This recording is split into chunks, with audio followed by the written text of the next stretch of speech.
Cinema మాత్రం ప్రభాస్ అన్న కోసం మనం సినిమా చూడాలి.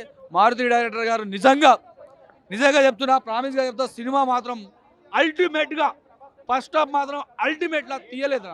అల్టిమేట్గా తీయలే, ఆగం ఆగం పట్టించిండు, ల్యాగ్ చేసిండు. మా ప్రభాస్ అన్నని శివుడు లాంటి లెజెండరీ లాంటి ప్రభాస్ అన్నని వాడుకోవాల్సిన మారుతి గారు వాడుకోలే. నువ్వు మా ప్రభాస్ అన్న ఇమేజ్ని తక్కువ చేయాలని చూసినా మేము పెంచుకుంటా పోతాం. నువ్వు 10 సార్లు ఇమేజ్ తగ్గించుకుంటా పో, మేము 100 సార్లు పెంచుకుంటా పోతాం. ఒక ప్యాన్ ఇండియా హీరో, ఓ ప్యాన్ వరల్డ్ హీరో లాంటి శివుడు లాంటి హీరోని వరం ఇస్తే మారుతి గారు మీరు వాడుకోలే. నీ విల్లా నెంబర్ నాకు గుర్తుకుంది, ఆడికి వస్తా. నువ్వు మా వాచ్మెన్లకు పర్మిషన్ రావడానికి, ఆడ మా విల్లా నెంబర్ చెప్పిండు, పర్మిషన్ ఇప్పకపోతే మళ్ళీ బాగుండదు. లాస్ట్ చివరి 30 మినిట్స్ ఎపిసోడ్ మాత్రం అల్టిమేట్ భయ్యా.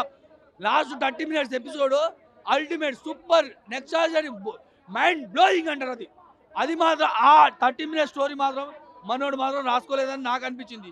ఇంత గంటన్నర సినిమా ఆగం పట్టించి నువ్వు 30 మినిట్స్ నువ్వు రాసుకున్నావు మేము నమ్మాలా? మాకైతే నమ్మబుద్ధి అయితే లేదు. అది మాత్రం ఎక్సలెంట్. బీజిఎమ్స్ మాత్రం కిరాక్. తమన్ గారు, హ్యాండ్స్ ఆఫ్ తమన్ గారికి.